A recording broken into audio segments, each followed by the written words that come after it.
既说哀家有恩于你，那哀家就冒昧相求。太皇太后有何吩咐，请说。哀家主持后宫几十年，管教汉室几代子孙女眷，娇儿是其中最懂哄我高兴的，也最得我宠爱的，可也因此骄纵出她的刁蛮跋扈。子夫，将来她若做了什么大逆不道之事，但愿你能救她一命。太皇太后别这么说，臣妾何德何能？况且还有皇上。不，哀家只怕下杀令的就是皇帝。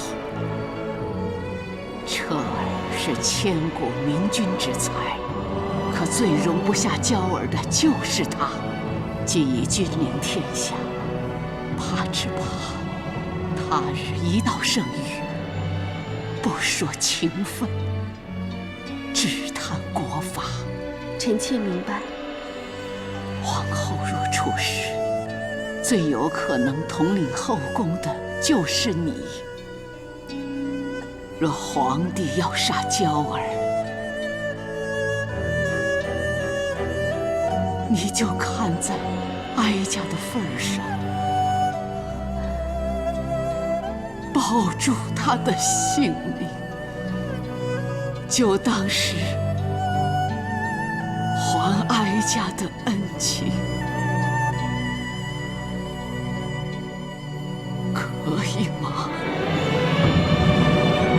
臣妾谨遵太皇太后之命。有你的承诺，哀家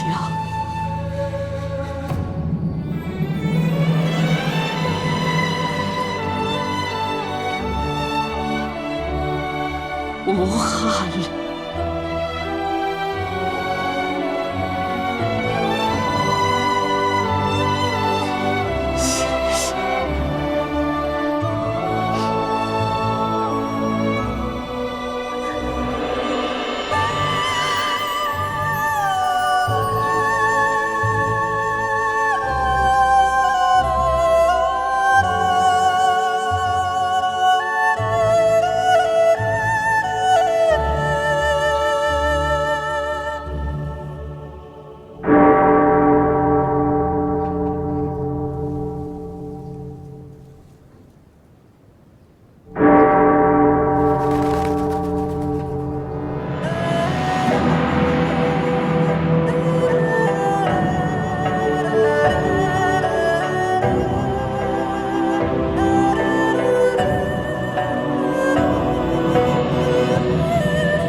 这几十年来，陪在哀家身边的，始终是你。最令哀家窝心的，也是你。纵使你有千万个不是，你始终是哀家的手心明珠。母后，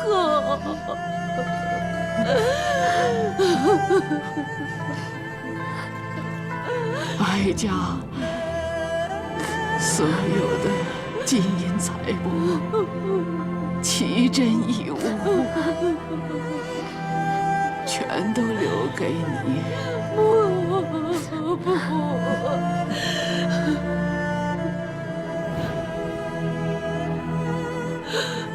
母后。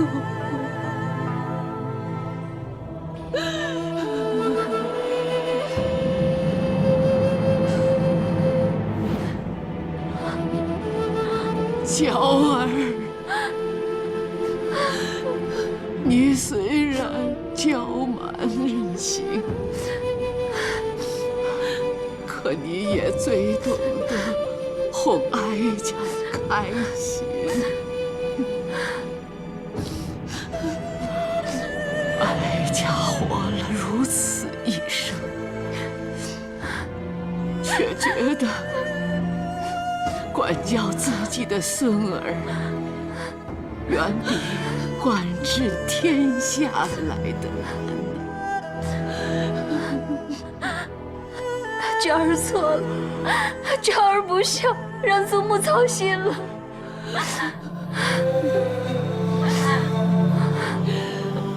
祖母要走了，娇儿，让哀家好牵挂呀。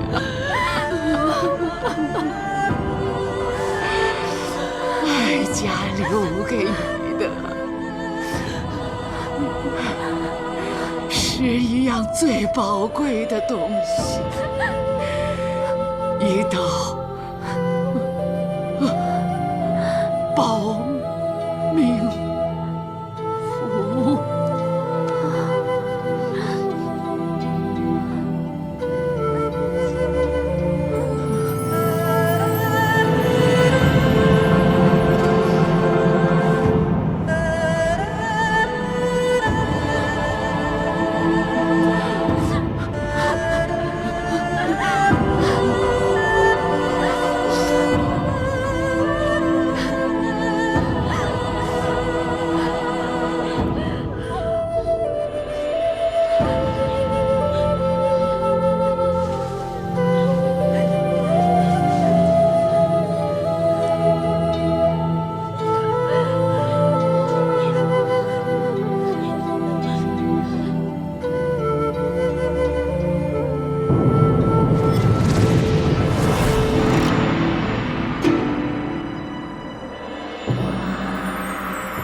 彻儿果然长大了，哀家就能放心，把你祖父和你父皇的基业交给你了。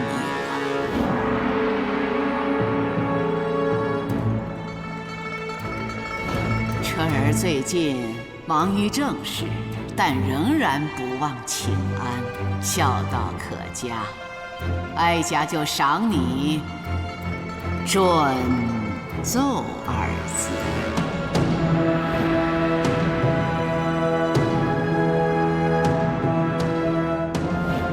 前有吕后乱政，留下恶名，为免猜夺唾骂，哀家几次欲撒手不管政事，但祖母常常梦见大汉江山突变，半夜惊醒，吓出一身冷汗。祖母不怕被世人唾骂，就怕闲人说彻儿半句鄙言。就算有冤魂来找，哀家也不怕。但凡有人教唆挑拨，哀家就先下手为强。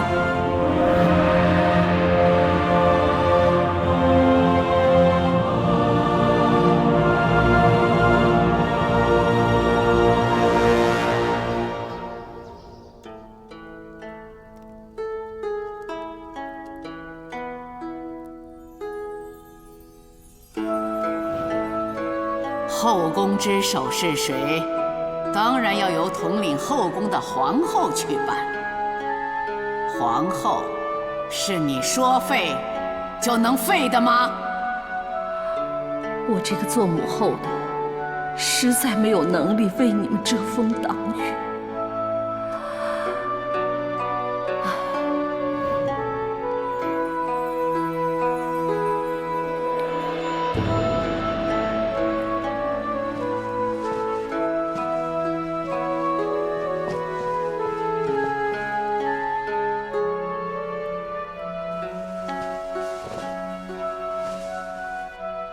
母后别再难过了。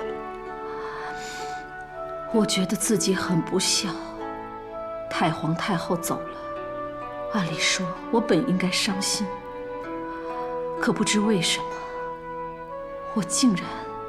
儿臣知道，深宫数十载，我虽登上了皇太后之位，却没有一刻不是战战兢兢，如履薄冰。以后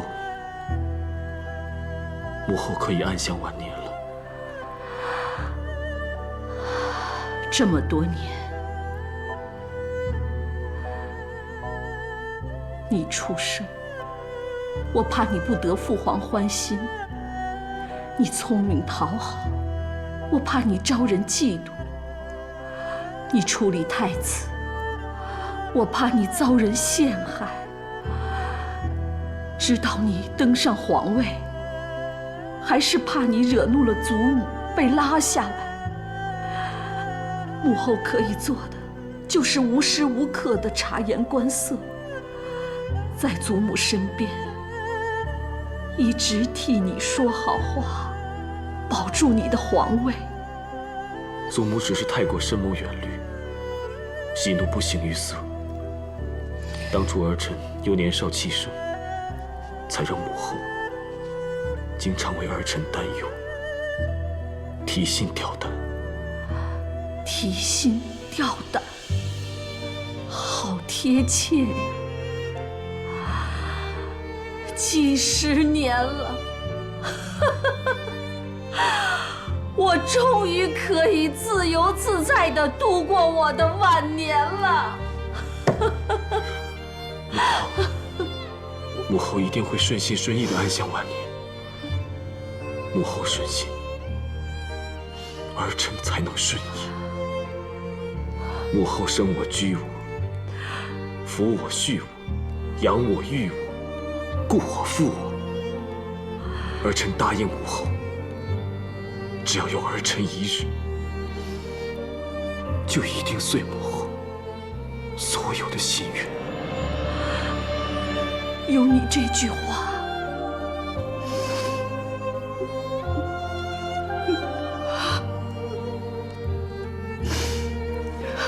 母后曾经受的一切委屈，就都不算什么了。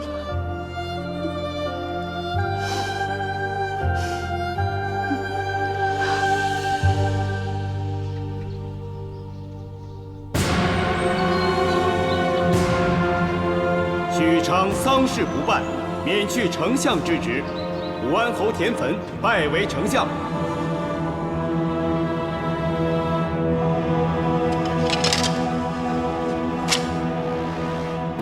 太常定失序无德，恳请陛下将其罢免，以安朝堂。谁来顶替？又是用舅父的门生？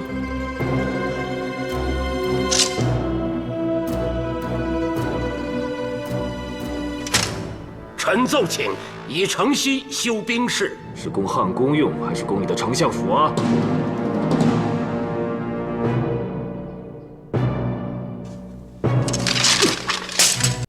母后生我居我，抚我恤我，养我育我，顾我负我。儿臣答应母后，只要有儿臣一日，就一定遂母后所有的心愿。这3年来，田汾用人为亲，贪赃舞弊，如今越发猖狂，竟奏请收城南田地以建粮仓。朕不如将整个武库都给他好了，否则朕就飞向暴君位。子父，你有何看法？朝中之事，臣妾不敢议论。朕命你说。臣妾不敢，陛下在气头上会迁怒于臣妾。你若不敢劝朕，就不是朕的子夫了。你可知道这3年来，朕劝告了田汾多少次要收敛，但他却一发嚣张跋扈，目无君上。臣妾知道陛下盛怒，只因忧国忧民，担心万民福祉受损。可是陛下这一怒，却让臣妾想起弟弟早前提起过的用兵之道。可惜臣妾才疏学浅，不理解其中的深意。什么用兵之道？为何主不可以怒而兴师，将不可以运而制战？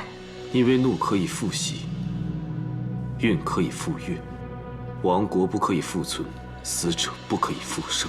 那是不是说，怒运的情绪可以改变，但是怒运之下兴师打仗，造成的伤亡甚至亡国，就不能改变？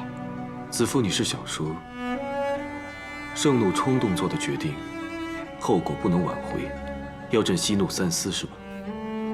以田汾为相，是陛下答应皇太后的。若贸然废相，必损母子之情。皇太后见儿子与弟弟失和，也定会忧心难过。陛下弑母之孝，相信也不忍见皇太后难过。这是两难啊。朕确实要三思，找出个两全其美的办法。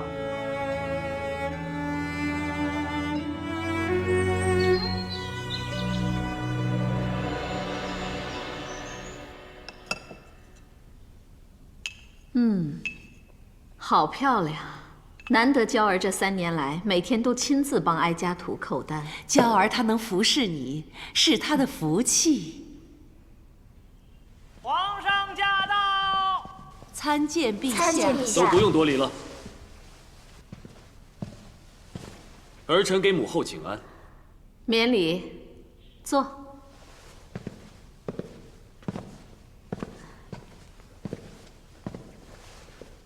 你国事繁重，还天天过来看母后。好，母后刚才还对他们说，最近儿媳孝顺，让我觉得好开心。就连我弟弟田汾，他虽为丞相，公事繁多，也经常来嘘寒问暖，搜罗一些奇珍异宝、稀世药材，让母后觉得好顺心呐。母后顺心就好。但这些呀，也比不上他能辅助彻儿你更得母后欢心。母后正想着该赏他什么呢？彻儿，你来的正好，你帮母后想想。母后觉得该赏什么便赏什么吧。怎么，说得这么敷衍？他是你的舅父，是你的左膀右臂，论功行赏可不能马虎。他都已经是丞相了，权倾朝野，还要赏什么？什么话？什么权倾朝野？就是以权谋私，向朕弹劾他的人大有人在，可他仍不知收敛。哼，嗨，母后还以为是什么大不了的事呢。听弟弟说，他一心为国，事事严办，难免遭人嫉妒。弹劾他的人是有，可往往都是些卑鄙的小人。我看呀，你把那些告状的都治罪就好了。这恐怕要错怪忠良了。丞相所谓的一心为国，不少都是巧立名目，实则中饱私囊。你怎么能听信那些无中生有的话呢？你可知，尊重长辈，这也是存孝道。臣妾有一事欲请奏。说吧。皇太后提及孝道，如雷贯耳，提醒了臣妾：为子女者，父母生，视之以礼；死，祭之以礼。父母既坐于高堂，子女就应该让他畅乐，不烦不忧，乃为孝。说的是有道理，可你想禀告何事？臣妾亡母之坟即将要迁移，欲出宫去张罗。臣妾自知为何规矩，但深觉皇太后重孝义、崇礼德，臣妾斗胆提出此请。原来是想求出宫啊！哀家还以为你是想劝皇帝。儿臣也的确受劝了，以后必以孝为先，让母后开怀畅乐。也求母后体察魏夫人一片孝心，准其所请。迁移母坟是大事，哀家这次就准许你出宫走一趟。臣妾谢皇太后恩典。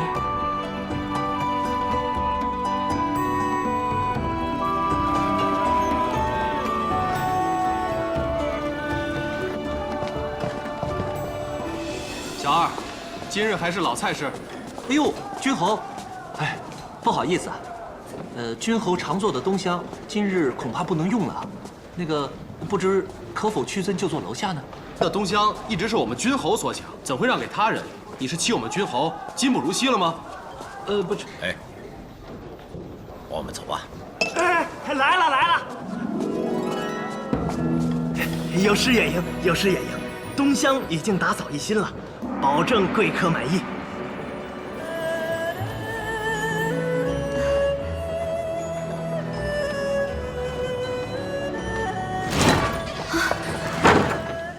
打扰三位，求借地方一避。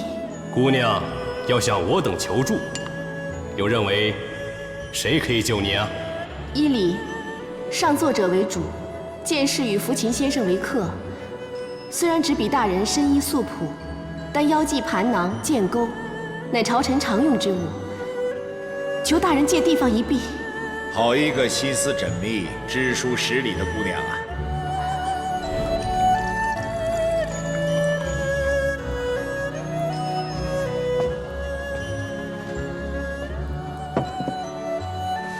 犹记当日的小女子，虽然无助，但聪明机智，气度不凡。老夫曾感慨，想不到如今已贵为魏夫人了。若是没有君侯当日的救命之恩，又何来我与弟弟卫青的今日？别说姐姐了，我们一家五口对君侯皆是感恩戴德。姐姐一直在说君侯为人正直，为君分忧。今日得见，卫青之幸。晚辈敬君侯一杯。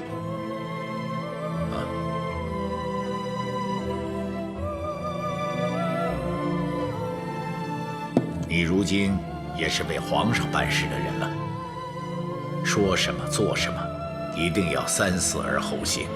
你年轻气旺，又属习武之人，若能遇事冷静，世人则尊你为君子；若遇事冲动，世人则讥你为莽夫。谨遵教诲。君侯贤良，难怪皇上也一直念念不忘窦丞相，还盼着你能再做他的臂膀。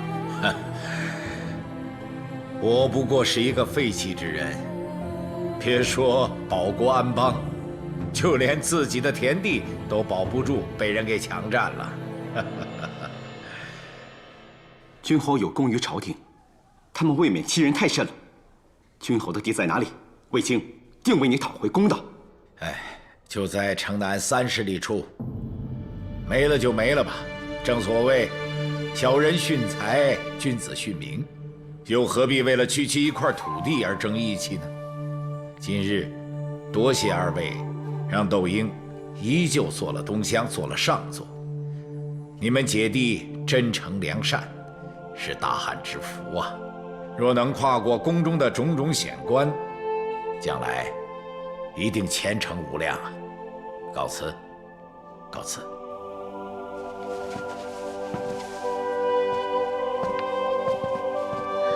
君侯，二位不必送了，告辞。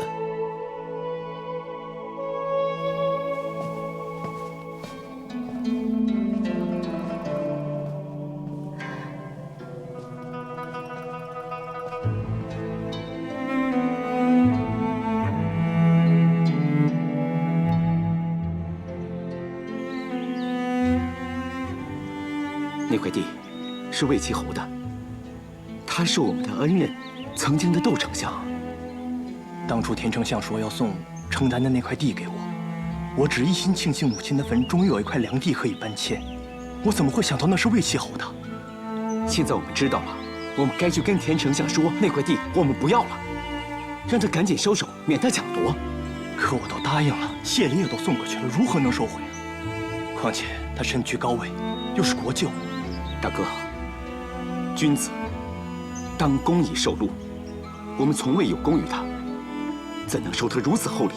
卫青，他是当朝丞相啊！我就算能不顾及自己的项上人头，我也得顾及他的面子。如果我不给他面子，他又如何能让子夫好过呀？我这都是为了子夫着想。大哥，你糊涂啊！只怕丞相是要欺压魏齐侯，强取他的土地，顺便做馈礼，我们家倒成了他的帮凶了。丞相自己不痛不痒，可是姐姐呢，还欠了他的情，不得不在皇上面前说他的好话。你是害了姐姐。卫青，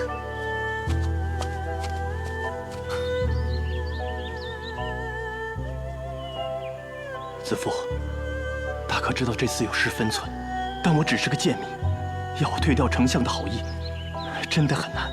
况且我曾在母亲坟前起誓，择日就迁坟，我不想失信王母。大哥提起王母，让我想起那年那场水灾。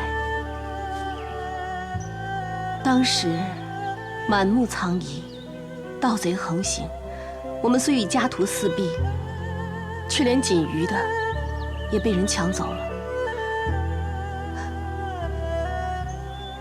大哥看到我们几个饿到手脚发软，心疼地说：“他们抢我们的，我们也抢他们的，有什么比活命更重要的？”但是你的话还未说完，母亲就打了你一巴掌。母亲告诉我们，就算是饿死，也不能贪别人的一粒米谷，因为贪是万恶之源。人一旦有了贪念，就会生坏意，这样的人即使是活着，也是祸患。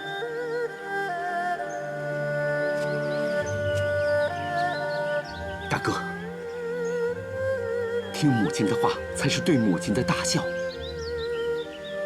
他老人家如果在天有灵的话，也会得到安慰。我愧对母亲。大哥，我们常唱同苦同甘，安之乐之，齐家齐事，心善至坚。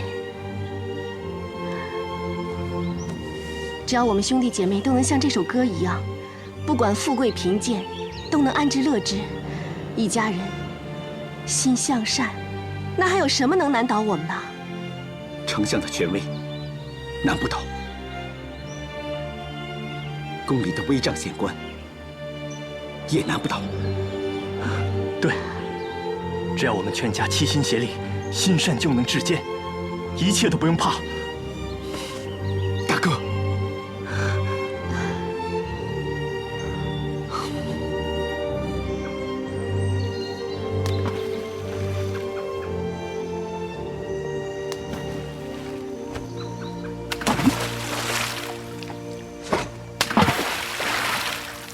你把鱼都吓跑了。田地几乎被侵夺，你还有心垂钓？最后我还是保住了嘛。可那田汾越来越过分，说不定他下回又要别的。那些王公贵胄，个个趋炎附势。君侯你不在朝中，现在连门庭都冷落了。可总是会有人不论贵贱，真心相待。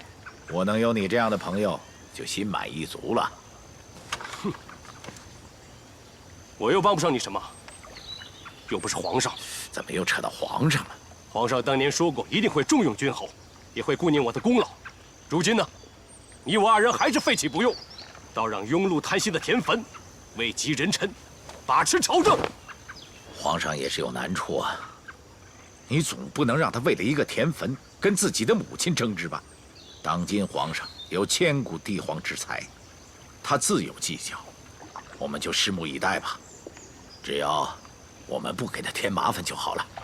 所以明知道要看田汾的脸色，君侯还是要出席他的婚宴吗？田汾娶妻，皇太后下诏，所有列侯宗室道贺。我虽然没有了官职，但毕竟是个魏齐侯，不得不去啊。你还是跟我一同前往吧。不去。皇太后是要往他弟弟脸上贴金，我才不去呢。不去，可就是抗旨啊。不去。我与那田汾早有恩怨。去了，他也会不高兴。你管他高不高兴？只要没抗旨，没失礼，没失身份，那就好了。为这种人惹麻烦，不值。君侯知道，我就是容易醉酒失礼，只怕是我去了以后会惹来更多麻烦。还是去吧，有我吧。你若是醉酒，我能不闻不问不阻止吗？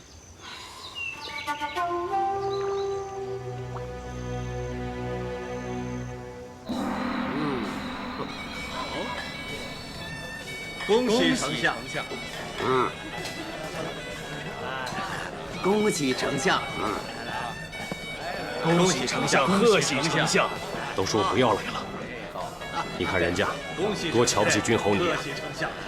哎，去敬酒。我不去。哎，不要失了礼数啊！去。好啊，好。恭喜丞相！贺喜丞相！喝。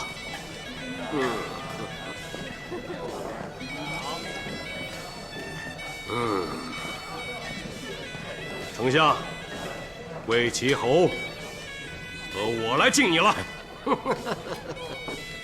本相无胜酒力，不能干杯了。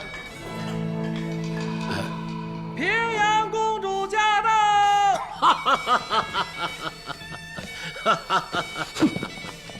参见公主，参见平阳侯，欢迎大驾光临。都免礼。谢公主。舅父大喜。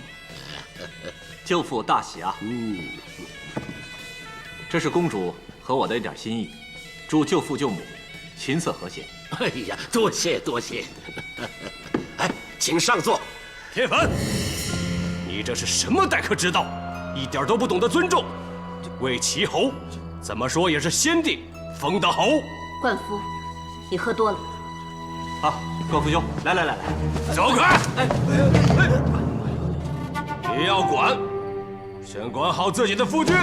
这么说，不要再弄个野孩子进门。哎，好了，别说了。公主，莫怪，冠夫喝多了，我们回去。哼，田汾，哎，你如今是贵人了，就忘了魏启侯在先帝朝中做大将军时，自己还是个小小的郎官吗？如此怠慢他，这成何体统？你这个丞相之位，还不是靠你姐姐强占回来的？你放肆！你卖官鬻爵，贪赃枉法，霸人田产，贿赂后宫，这些对你来说都是小罪。我还知道你一些抄家灭族的大阴谋，证据确凿。官司借酒闹事，来人，抓住他！参见皇太后。弟弟，你刚新婚，不陪夫人，怎么一大早就跑进宫来了？姐姐，你把我给害惨了。弟弟，你快起来！你说我怎么把你给害惨了？你娶燕王女儿为妻，我出资替你办婚宴，我碍着皇太后的身份不便出席，却下诏让长安城的官侯去给你添面子。哎，他们是来给我添屈辱的。发生了什么事？官夫昨天晚上在婚宴之上，当众侮辱本官，说我欺压前朝丞相，那也就罢了。可是他还骂姐姐你，说你偏私护短，为弟弟争逐丞相之位。这个冠夫真是目中无人，胡说八道！我叫人把他抓起来。姐姐恕罪，为免婚宴出差错，得罪燕王，我已将他收押起来了。你是丞相，这点小事何罪之有？哎呀，我是怕别人说我没气度，仗势欺人，而损了姐姐你的名声。别怕，我让皇帝治冠夫的罪，旁人没话说。哎，姐姐万万不可，只怕皇上相信冠夫之言，反定我罪呀。皇帝怎么会凭一个莽夫的话治自己亲舅父的罪呢？其实皇上早就想废相，以建内朝。现在朝政之事直接和内朝官商议，我是不得过问的。真有此事？是啊，我去找皇帝问个清楚。哎，姐姐，不要，不要再为了我这个无德无能的弟弟，伤了你们母子情。我这个丞相不做就罢，如今皇上已经厌弃我。哼，众臣正如冠夫所骂的，说我以权压人，霸占田产，勾结外戚。我还是罢官归田，以免姐姐你再遭受人闲话。什么田产？谁的外戚？这究竟是怎么一回事？那还不就是因为城南30里那块地吗？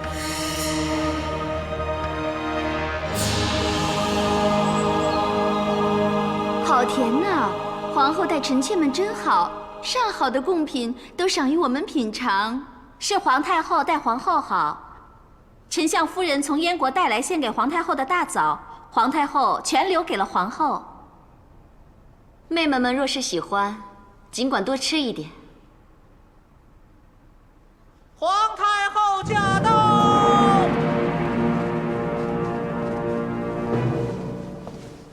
皇太后请安。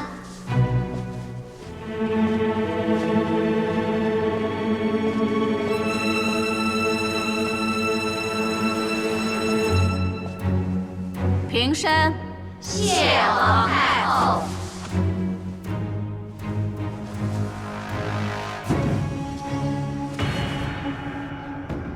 母后来得真巧，我刚把母后赏的枣子分与妹妹们品尝，大家都说鲜甜可口。谢皇太后恩赐。皇后真是知大体，众妃也知进退。可某些人呐，口蜜如枣，心嘛。魏夫人。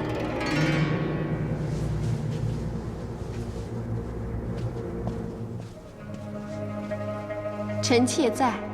此枣可好？皇太后疼惜皇后，皇后关怀臣妾，赏赐之时节。你在宫里享先尝甜，可知丞相新婚之夜，却因你而被冠夫辱骂，实不知味。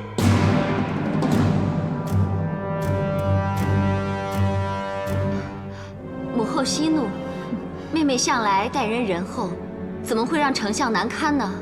当中该有误会，即使有错，必属无心啊！哼，无心？我看分明就是有意吧。上次说以孝为先，看似劝解皇帝与丞相，却在背地里兴风作浪，一箭生就。臣妾愚昧，还请皇太后明示。愚昧？你聪明得很。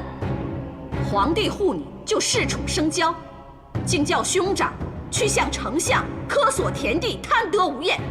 丞相勉为其难替你们要了，你们又怕受责，不敢要。哼，不要也就算了，你那该死的兄长，竟然厚颜无耻，反说是丞相赠田地，意图巴结，污蔑丞相。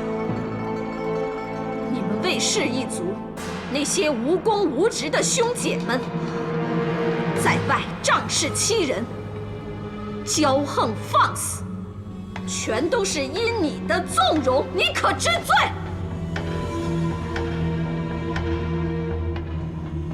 臣妾没罪。你再说一次。还是那句，臣妾没罪。启禀皇太后，臣妾与家人一直谨记母训，不受无功之禄。臣妾的兄长也从未向任何人索取田地。你是说，丞相冤枉你了？臣妾不敢。只是，丞相确实主动提出要赠与田地，可是兄长最后并没有收受。你是想说丞相冤枉你？那么是丞相主动送地，也是意图要巴结你们魏家，而你们魏家居然还拒绝了。母后息怒，魏夫人，虽然科索和散播谣言与你无关，可是，你再重亲情，也不能这样为了亲人，而惹皇太后生气啊。可是臣妾一家从未对任何人提起丞相赠地一事，那污蔑之罪，实不能承认。城南30里那块地本属于魏齐侯窦婴，相信冠夫正因如此才得知此事，还请皇太后、皇后明鉴。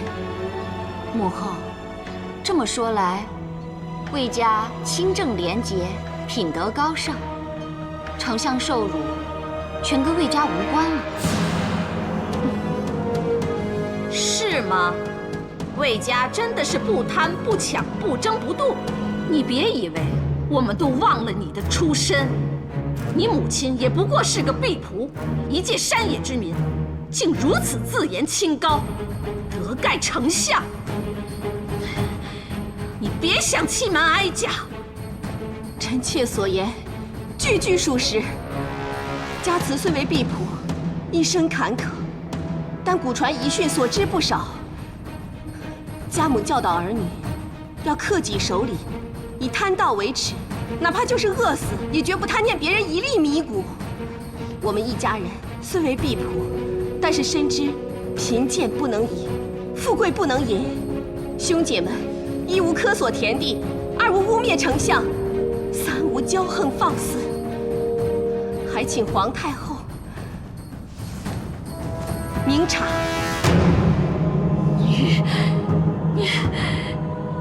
你好啊你！魏夫人，你进宫多少年了？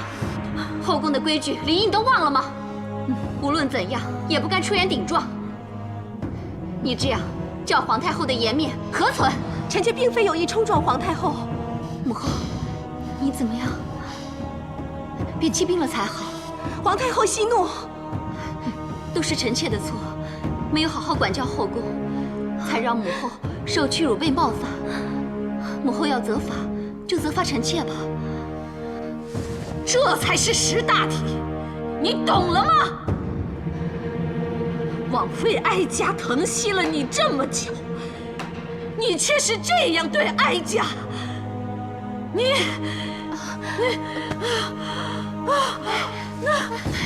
皇太后，快传太医令！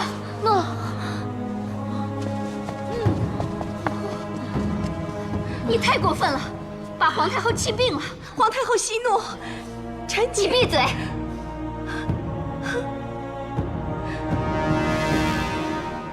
都是臣妾的错，臣妾急于维护家人的气节，逆言犯上，求陛下降罪。哎，起来吧，坐。朕难道还不清楚你的为人吗？幸好母后这次身体无碍，就判你个有情可原吧。手这么冷啊！来，觉得如何？好暖和。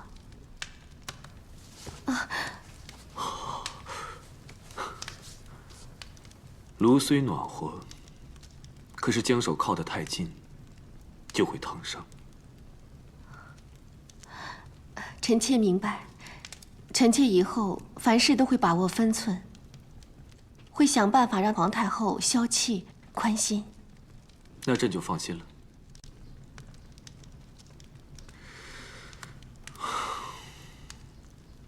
可有些人总叫人烦恼。好一个莽夫！陛下指的是冠大人。他这一骂惹出这么多的火苗，现在就如这炉中的焦炭，自身难保了。难道真没有回旋的余地了吗？朕本想让姐姐从中调和，可是那冠夫真是不知好歹，姐姐好心去劝阻，竟也被他折辱。这次姐姐撒手不管了。母后为了女儿的名声和弟弟的尊严，定要冠夫人头落地才能解恨。要朕如何去救他？陛下英明，定会想到妙策。这事牵扯到母后，难啊。陛下英明睿智，总能让情况逆转。当年急案撕开粮仓，招朝臣画饼，阻挠新政。陛下外出走一趟，即顺势把钦宗的腐败全抖出来，反让太皇太后看清情况，因此造就新政。田汾巧取豪夺，结党营私，卖官鬻爵，强霸民产，每一桩每一件，断不会全无证据。你看，失掉的炭是掩藏不住的，更何况那田汾罪行昭昭。这一切若当众揭发，依我看来，即便是母后，也再难以亲情包庇。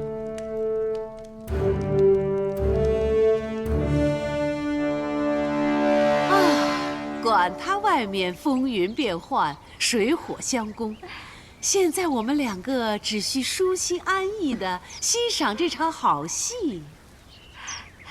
知道了，母亲，我看的正高兴呢。那个女人啊，平时多沉着，一副百毒不侵的样子。可以说到家人，母后不过就3言2语，她就方寸大乱，不知道轻重了。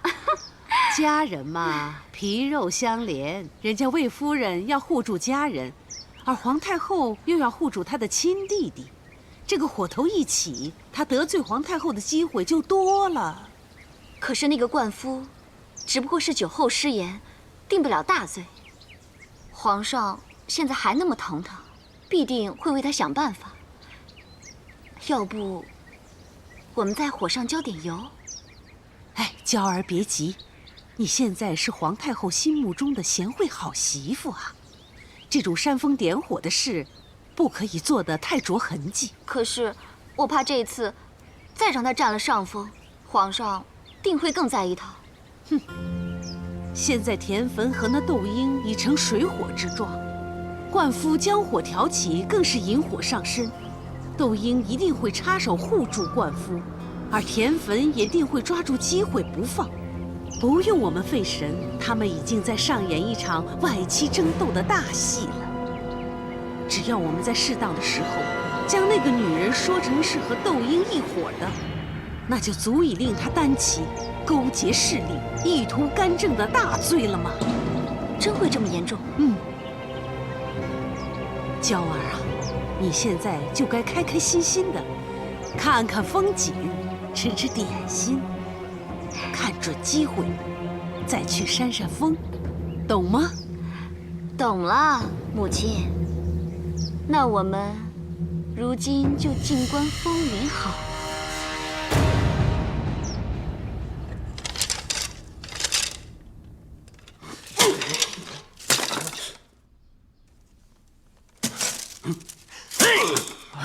不是可三问，丞相或可再补。不，季补也沾过。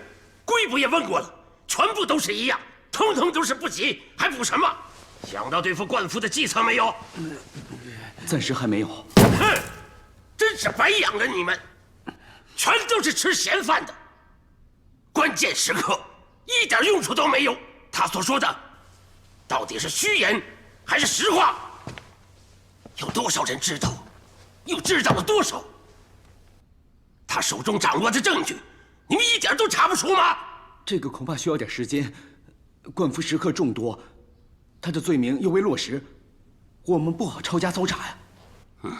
那就想办法让我抄他的家。难道让我干等吗？等他的食客收集我的证据呈给皇上吗？早知我位极丞相，当年我真是不应该。这件事绝对不可以泄露，否则会株连九族，连我姐姐都保不住我。那何不我们一不做二不休？蠢材！冠夫辱骂本相，说我种种罪状，朝中上下无人不知。倘若他于关押时猝死，那岂不是不打自招？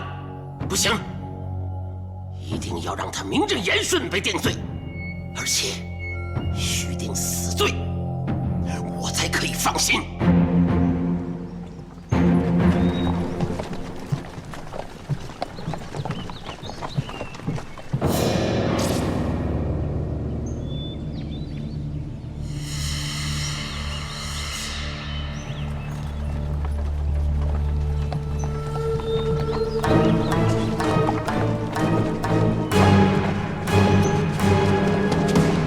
小人参见丞相。你是个看相的，为何旗幡上不写神机妙算、料事如神？这个“计”字是何意思？小人不算命，只献计，以计谋生。此处荒芜偏僻，人迹罕至，你选择在此卖计，能谋生吗？市井人流虽多，但机缘未到，人再多也枉然。而这荒郊，却是有缘人必经之路，一个就足够了。那个人你等到没有？有缘人近在咫尺，就是丞相。草民在此恭候多时。你怎么知道我会经过这里？这里乃是五色帝庙必经之路，而五色帝庙正是帝王、朝臣求神祈福、问道解惑之地。其实，万事万物必有命理天意，顺应了天意，自然万事皆通。丞相与其求神问卜，不如应了这天意，给小人一个机会，听听小人的计如何？如你所言，我历代大汉皇帝共拜五色帝，如今风调雨顺，国运昌隆，你凭什么自别五色帝？可解我烦忧。就凭小人知道丞相的烦忧是如何置一个人于死地。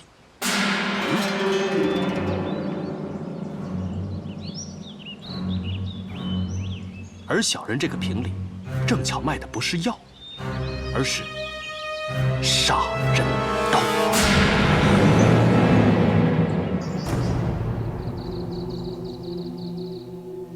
这茭白酒热得刚好，内含玉衡心经与百叶仙药，可令丞相延年益寿。这酒中穿椒和侧百叶，要数正月采的最好。小人以蜜蜂浸泡了7日，应该正合口味。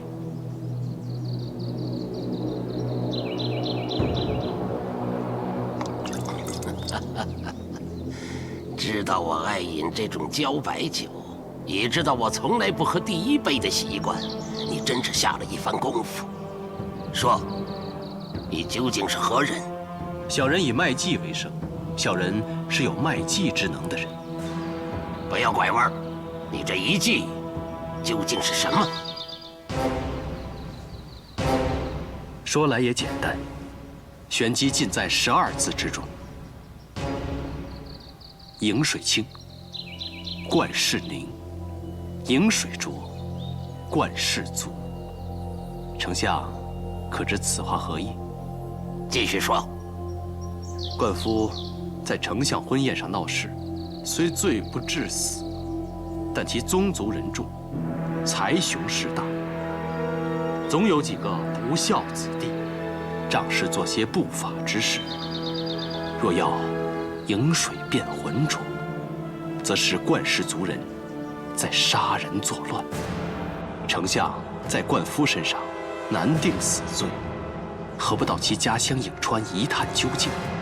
冠氏亲族仗势凌人、贪赃枉法的罪证，顺手就可拈来，然后借刀杀人。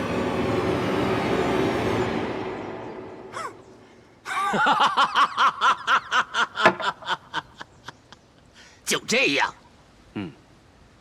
我还以为你有什么本事，其实我早就已经派人去查探了。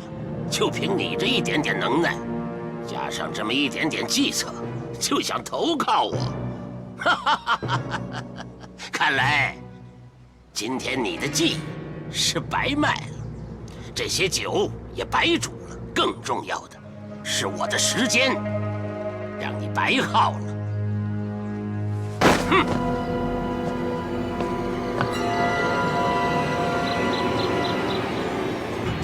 那个袁叔看来倒是个人物，丞相为何不用他？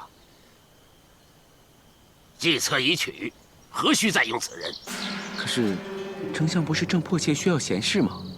此人对我了如指掌，费啥心机投靠？野心太大，留在身边恐怕日后难以驾驭。一旦他要出计反我害我，你们能应付得了吗？是，丞相英明。他只是用了12个字，就点出除去我大患的妙计。为何我身边竟是一些自以为是的愚钝之徒呢？有丞相的教导，小的们会越来越长进的。人家已经替我们搭桥铺路了，赶紧派人去颍川，搜集灌夫宗族的罪证，快！诺。宣慰旗号窦婴。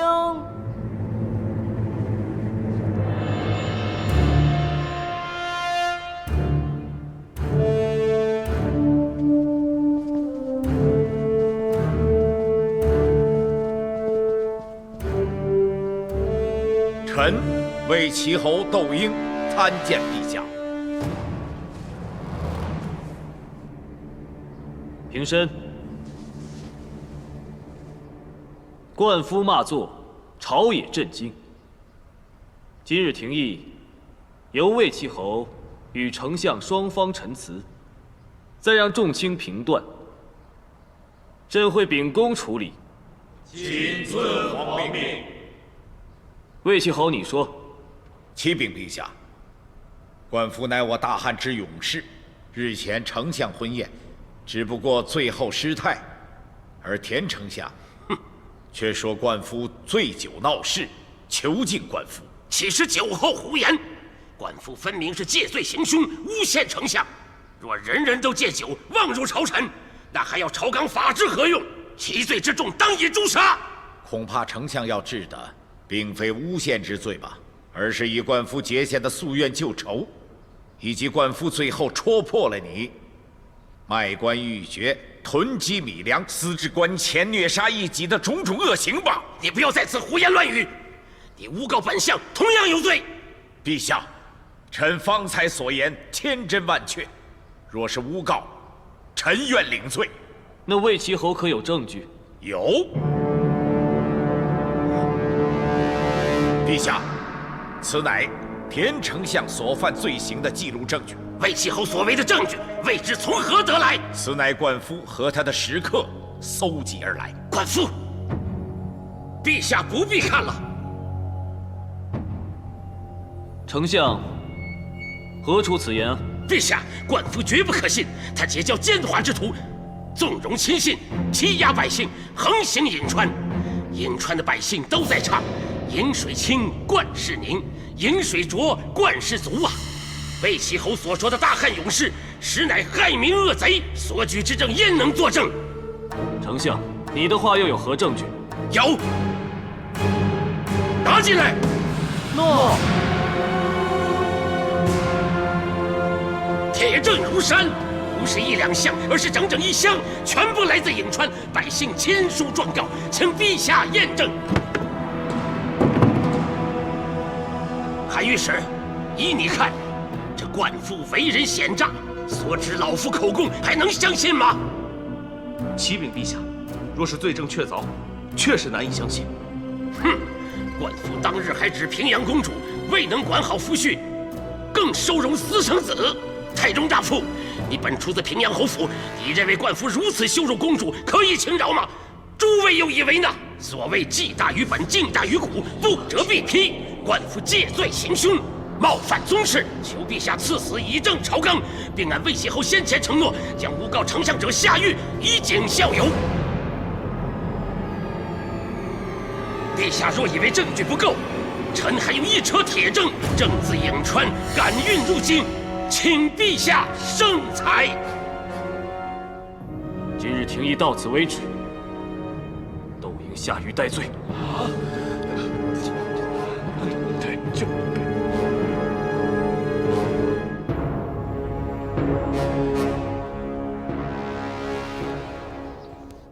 哀家的亲儿怎么如此偏袒外人？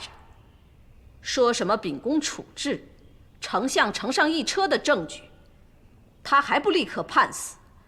那窦婴以伪证诬陷丞相，竟然只判他下狱戴罪。母后，先别生气，皇上向来断事英明，心明眼亮，今日这事或许另有因由。皇上向来重孝，有什么原因让他忤逆母后的意思呢？除非是要顾及他人的感受吧。你说的是谁？哎呀，这些事我真是不敢乱讲。说，哀家要你说。冠夫和窦婴两人是魏夫人的救命恩人，会不会是魏夫人为了感恩图报，已经在枕边求了情呢？又是他！母后息怒，皇上该不会为了顾及一个姬妾的面子，而把母后和舅父的颜面放一边吧？娇儿，你时时都在皇上身边，为何不好好劝劝皇上呢？皇上怎么肯听我的？我也不想跟别人争。哀家就知道他会偏心，可娇儿你才是他的皇后啊！算了算了，后宫的事，皇上只听那个魏夫人的，娇儿都不敢多话。可怎么连朝政大事，也任由一个小小的姬妾随意摆布呢？这成何体统？魏夫人求见。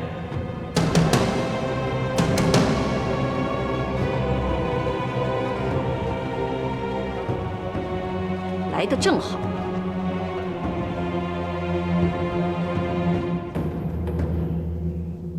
拜见皇太后、皇后、窦太主。臣妾听闻皇太后最近胃口不佳，特意带了几样小点，请皇太后品尝。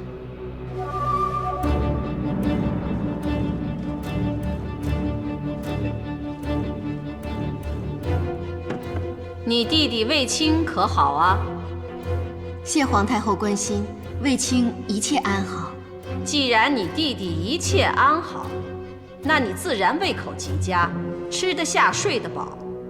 哀家可就不好了，哀家的弟弟身为丞相，却被人欺辱，你叫哀家怎么吃得下？你把这些吃的东西带回去给你弟弟吃吧。皇太后息怒，臣妾只是关心皇太后凤体安康。哀家这个皇太后能否安康，看来还得你这个魏夫人说了算呢。臣妾愚钝，臣妾不知道自己错在哪里，愿听皇太后教诲。丞相手里如山的铁证，都不比你魏夫人的一句话，能颠倒黑白，干扰皇帝，逆错为正。臣妾不敢，请皇太后明鉴。何况皇上英明，又怎会受臣妾左右？你是否左右人心，哀家早就看透。魏长公主伶俐可爱，哀家赐她小点，可她却要看你的脸色才敢吃。皇太后，只因魏长公主身子，哀家早就识破了你心口不一，嘴巴上说不干政，可背地里却结党连群，勾结窦婴和冠夫，陷害我们皇室宗族。母后，或许这件事情魏夫人实不知情，纯粹是皇上圣裁。其实不用魏夫人开口，皇上也会顾及她的感受。那丞相受辱就可以不理了？哀家今日身为皇太后，都护不了自己的亲弟弟，他日哀家故去，他还不任人宰割，任人鱼肉？母后，你怎么说这么重的话？母后凤仪天下，寿山福海。魏夫人精心为皇太后准备了美典，可见她也自觉不适，有请罪之心了。皇上平日最看重的是妹妹所说的后宫和乐。妹妹呈上的食物，母后，你怎么也吃一点点，好让妹妹尽她的孝心，也算是顺皇上的心意呀。别让母子之间有嫌隙。荒唐！哀家要吃她的东西，才能维系哀家和皇帝之间的关系，才能表示我们母子无嫌隙。她算什么人？哀家吃她的东西，哀家不吃不吃，哀家非要灭了她朋党不可。皇帝如果不下旨杀了冠夫，哀家就绝不吃任何东西。看皇帝到底是听你这个姬妾的，还是听我这个母后的？皇太后。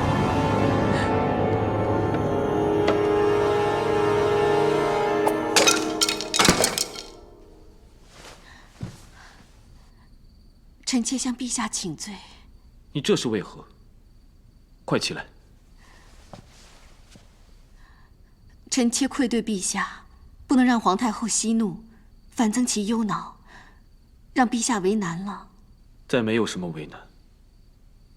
朕刚已下诏，判官夫死罪。什么？有什么好诧异的？朕还能有什么选择？可是陛下，杀人诏书一下没法挽回，陛下可否？罪证如山，不得不杀。可是，证据会否造假？又或者是遭人陷害？也许可以。够了！你既然知道朕有多为难，怎么还说这些？你忘了朕有多想在廷议中救出冠夫，再一举罢相吗？是臣妾多言了，臣妾只是怕陛下杀错了一个曾经福业相助的人，将来会后悔难过。冠夫亲族鱼肉百姓，桩桩件件皆有证可查，不容抵赖。即使未必全跟他有关，他也脱不了纵容之罪。朕若不严惩，以正朝纲，同样是纵容。臣妾愚昧无能，未能为陛下分忧。你若想替朕分忧，就想办法让母后尽释。之前朕念及冠夫的忠勇，不忍治罪，但已有人暗中议论纷纷，说朕姑息养奸，成了昏君。朕不想再担负个饿死亲母的罪名。朕只是想，唉，算了。白明，在。朕要出去透透气，其他人不用相陪了。诺。